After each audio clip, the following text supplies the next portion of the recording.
Welcome back to Son of a Preacher Man. Soapman is in the house.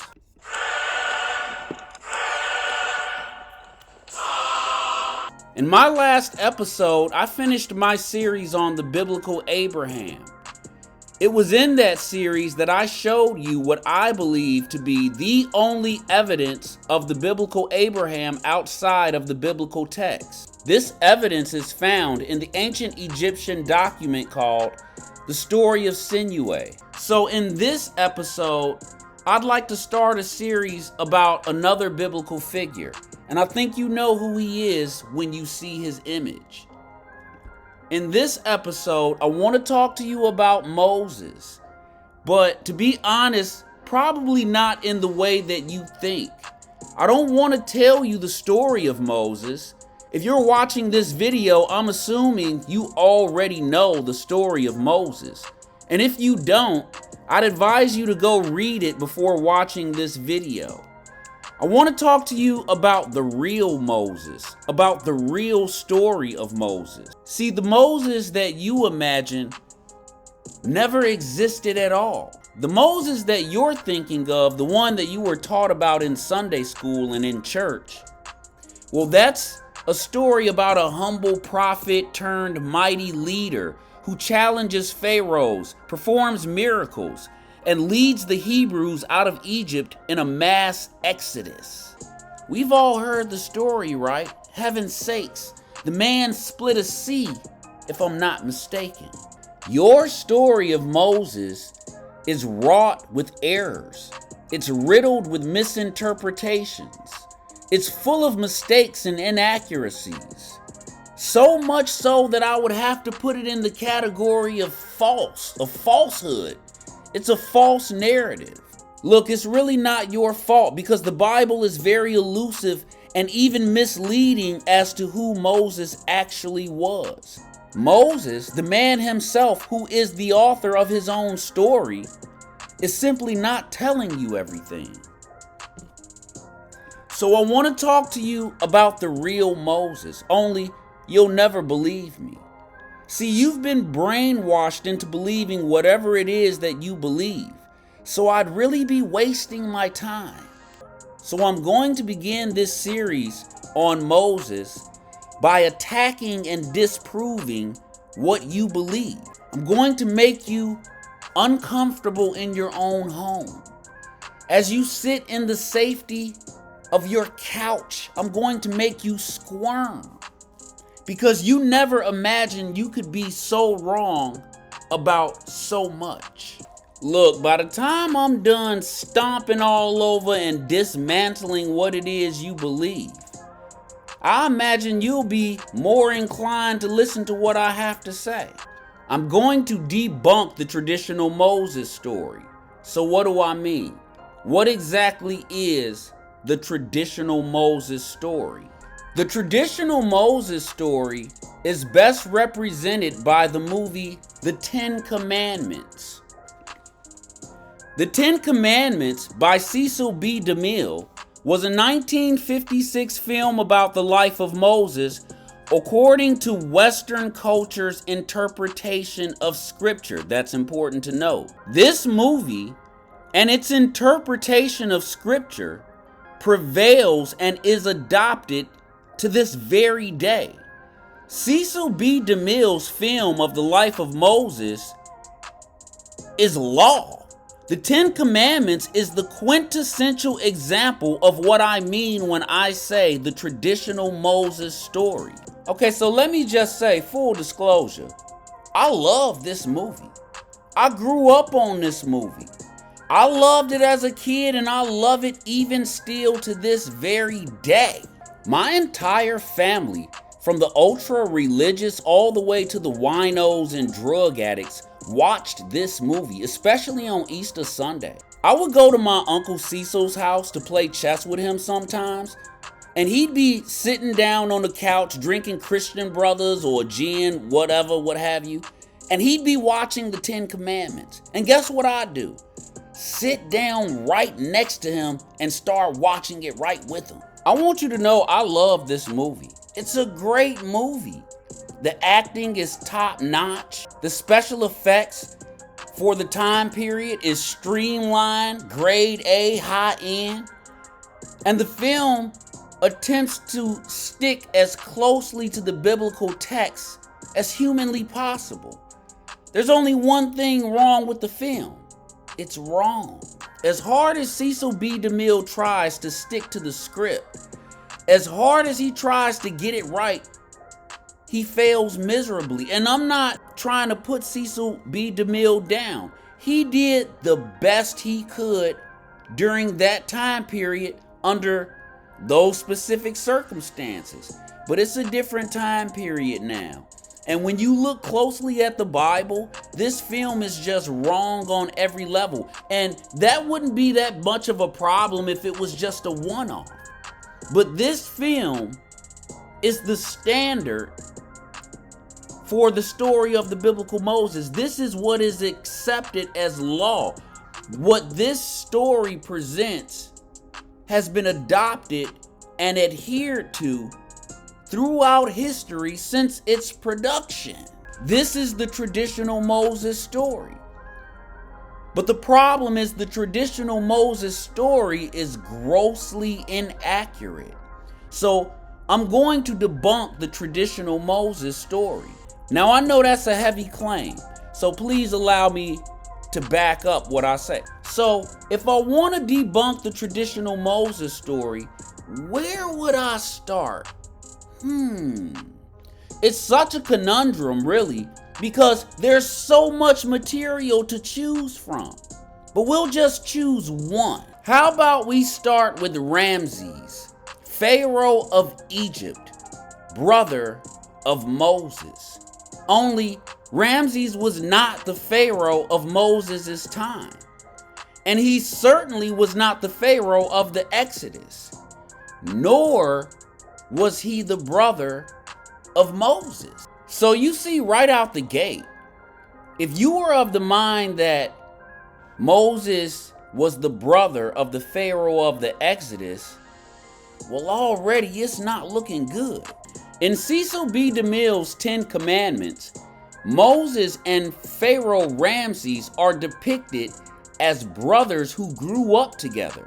Ramses is Pharaoh's son and heir to the throne, and Moses is his adopted brother. I want you to take into account just how wrong this picture is. These people did not exist in the same time period. Moses was not brother to Ramses. He never knew him.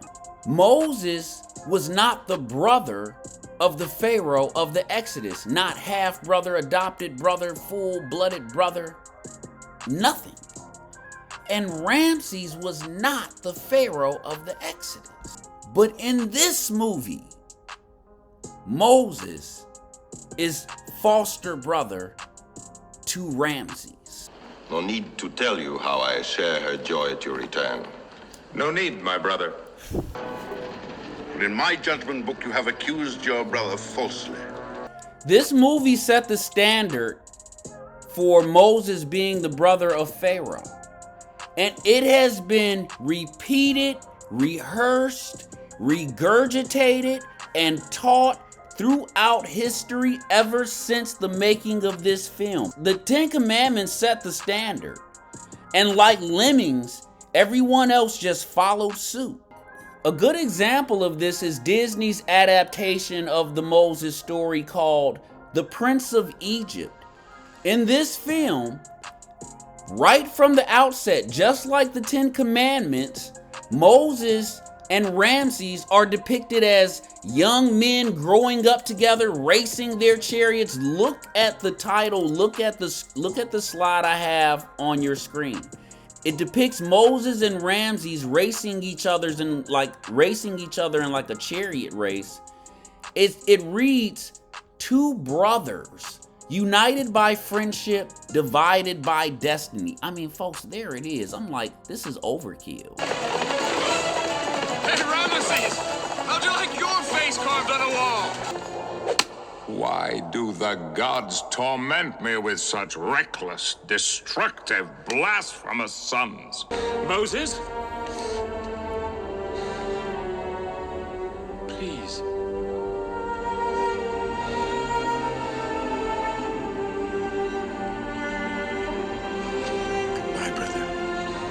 Yeah, folks, it's all really touching, I must admit.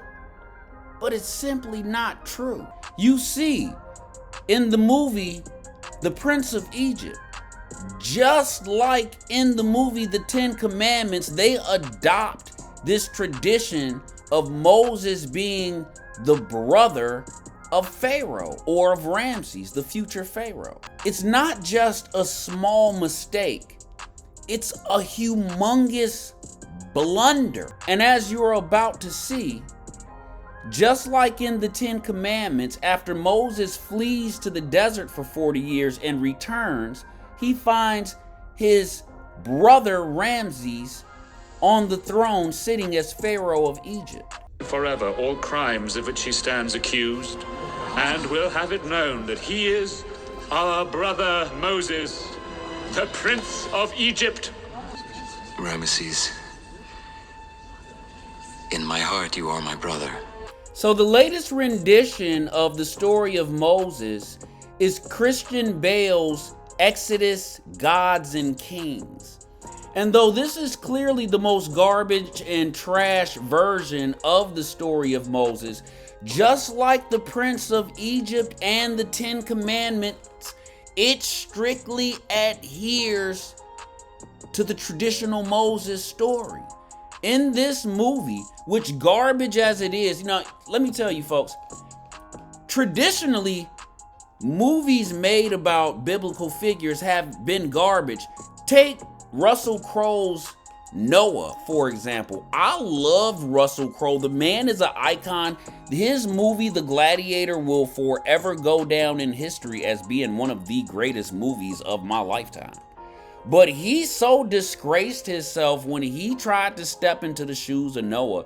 His portrayal of Noah in the movie Noah is substandard. It is abhorrently pathetic. It was so trash and garbage, like I couldn't even watch it. I tried several times to watch it. So look, traditionally, people get it wrong when they try to do biblical characters in film. But I don't want to go off on a tangent about how trash Russell Crowe's Noah was. Let's stick to the topic. And the topic is the traditional story of Moses. And this latest rendition of the story of Moses is just like all the previous renditions. It makes the same errors. It makes the same mistakes. It clings to the same inaccuracies. And we're just harping on this one in particular, Moses being the brother of Pharaoh, but it's endless. The list goes on and on and on like Santa's wish list. When I look at you, I still see the two boys who grew up together, close as brothers.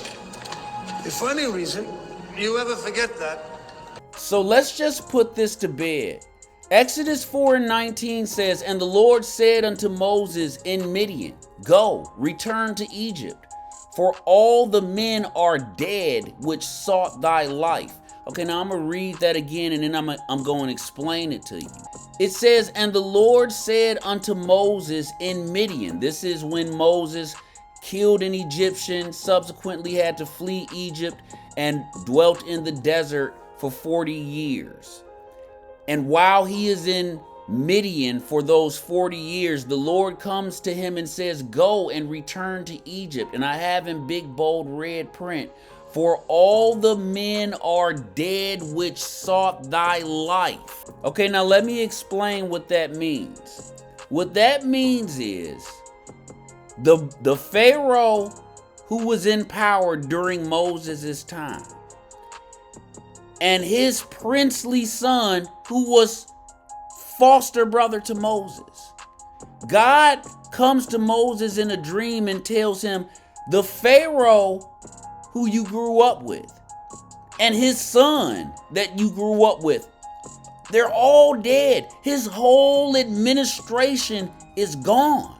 So it's safe to return to Egypt. So you see, not only was Ramses not the Pharaoh of Egypt during Moses' time, not only was Ramses not the Pharaoh of the Exodus, But the Pharaoh of the Exodus, whoever he was, could not have been Moses' brother that he grew up with, because that guy is dead. His father, who was Pharaoh, is dead. The Pharaoh who was looking for Moses for the murder of an Egyptian enslaver, they're all dead. Look, my goal is not to scare you. I'm just trying to make you aware. Though this may not frighten you, and maybe it shouldn't, it should alarm you. Because if there are many more errors that are being perpetuated as truth, then we got a big problem here, don't we? And my next couple episodes are going to be all about exposing these errors, these inaccuracies, these things that people believe that simply are not true. I don't know how else to say it. So look, folks, with that being said, we're going to call it a wrap. You know what comes next. I'd like to thank you for joining me for this episode of Son of a Preacher Man. If you have any compliments, comments, insults, or inquiries, please leave them in the comments section. If you have any topics you'd like me to discuss or questions that you'd like me to answer, please also leave them in the comments section. I'll see you next time. Same soap channel. Soapman. Deuces.